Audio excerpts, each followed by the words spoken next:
Hei alle sammen. Jeg møter ofte en mann på bussen på vei til jobb. Jeg la fort merke til han, og jeg syntes han var flott. En dag han kom litt brått på, smilte jeg og sa hei. Fram til nå hadde han aldri sett på meg. Og selv om jeg hilste og smilte, så reagerte han ikke så mye. Han bare ga meg et lite hei tilbake. Neste dag kom han litt sent inn på bussen, men han smilte stort og satte seg ned ved siden av meg og begynte å snakke. Vi snakket om vanlige ting. Hvem er du? Hva jobber du med? Jeg ser at du går av bussen her. Jobber du der? Og så videre. Han hadde visst lagt merke til meg før, for han visste hvor jeg pleier å gå av bussen. Etter dette har vi pratet hver gang vi møtes.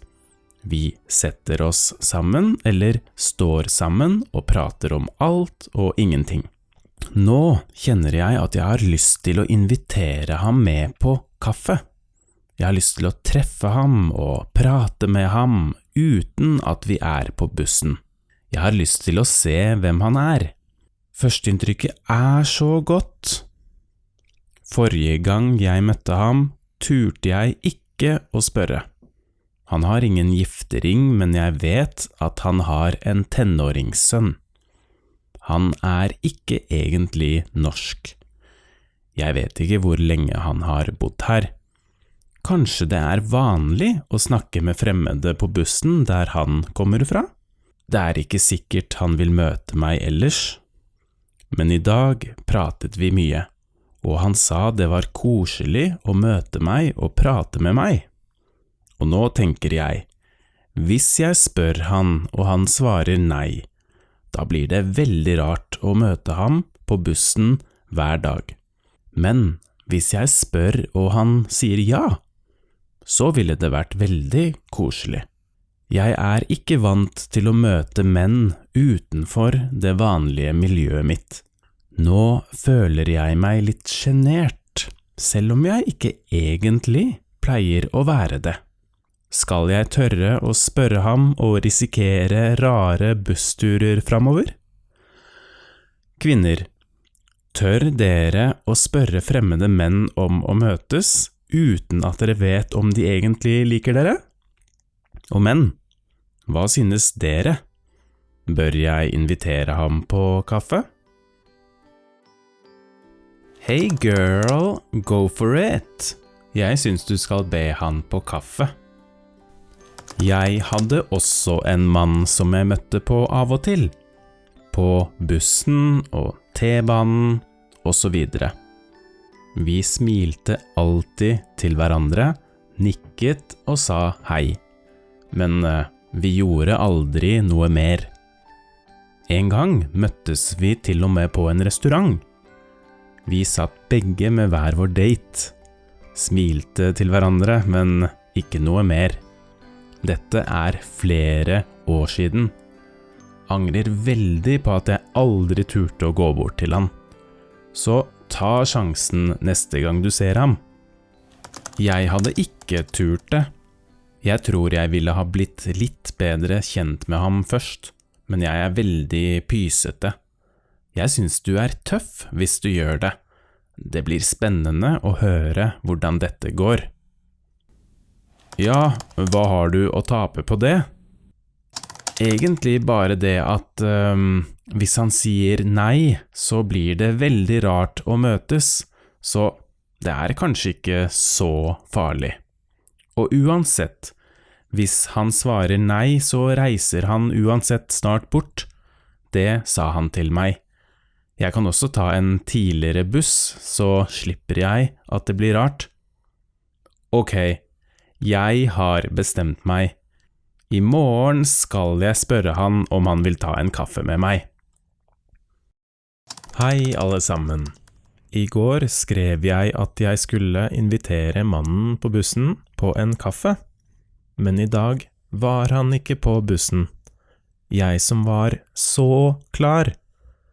Jeg er så feig som ikke gjorde det i går. Og nå husker jeg ikke om han sa at han skulle reise nå eller senere. Jeg vet at han snart tar ferie, og da ser jeg han ikke på lenge. Vel, vel. Jeg får bare være tålmodig og vente til neste gang jeg ser ham. Takk for at dere pusher meg. Åh, det er så typisk. Håper han kommer på bussen i morgen.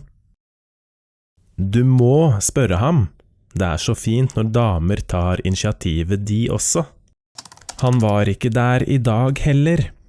Jeg tror kanskje han har dratt på ferie, og da ser jeg ham ikke på 2 uker. I morges hadde jeg litt lyst til å ringe der han jobber. Eller gjør det meg til psycho bitch?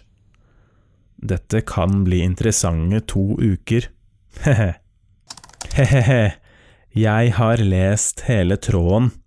Dette er så romantisk. Det kunne nesten ha vært en film. Dette er så spennende. Jeg klarer ikke å vente i 2 uker til. Det er meg igjen. Jeg har heldigvis ikke ringt der han jobber. Jeg tror det ville ha blitt litt rart. Jeg merker at jeg titter ekstra mye etter ham hver morgen nå. Ja, det er litt romantisk, er det ikke? Og i romantiske filmer får de alltid hverandre. Så jeg synes absolutt vi bør få til en kaffekopp. Og tusen takk for at dere støtter meg. Jeg tror ikke jeg hadde klart dette på egen hånd.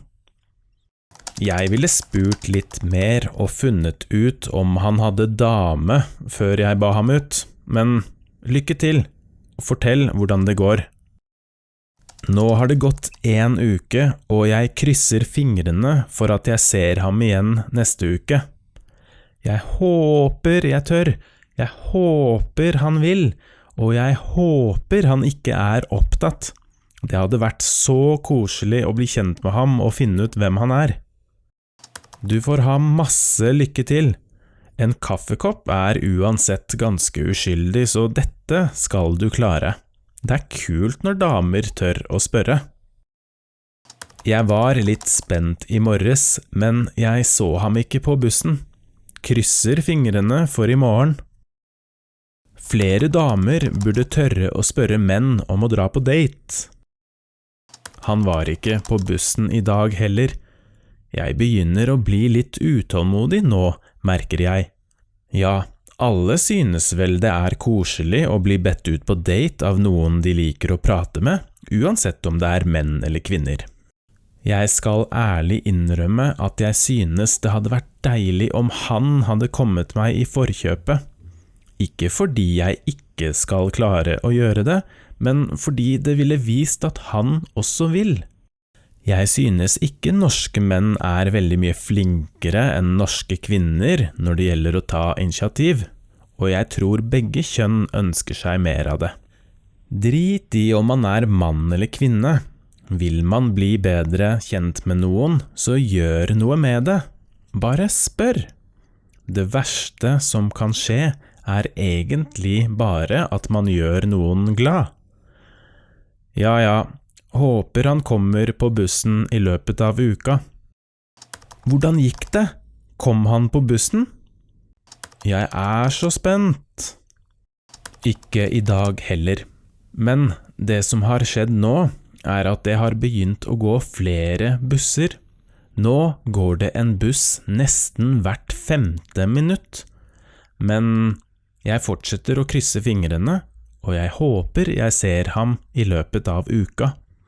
Jeg har tenkt så mye på dette nå at jeg begynner å få et litt avslappet forhold til det, men jeg er litt spent på hvordan det blir å se ham igjen.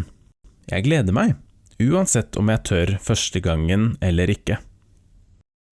Jeg følger fremdeles med. Håper du kommer på rett buss en gang, men da må du ta sjansen å spørre, selv om det kan virke skummelt. Det kan ta lang tid før du treffer han igjen. Ja, jeg syker meg opp hver morgen jeg, men nå har jeg ikke sett ham på 3 uker. Savner å se ham. Håper vi kommer på samme buss snart. I dag var første gang jeg så ham på over 3 uker, og han sto så langt unna med mye mennesker imellom, så vi fikk ikke pratet så mye. Det var ikke naturlig å be ham ut på kaffedate. Han sa at han ikke hadde vært på ferie, men at han hadde jobbet mer enn vanlig. Han hadde tatt en mye tidligere buss, derfor hadde vi ikke sett hverandre de siste ukene. Han fortalte meg at han reiser på en 2 uker lang ferie på lørdag som kommer.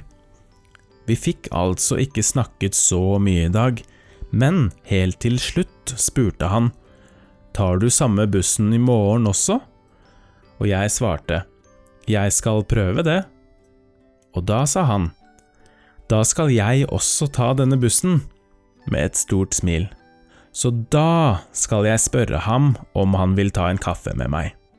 Tror dere jeg klarer det?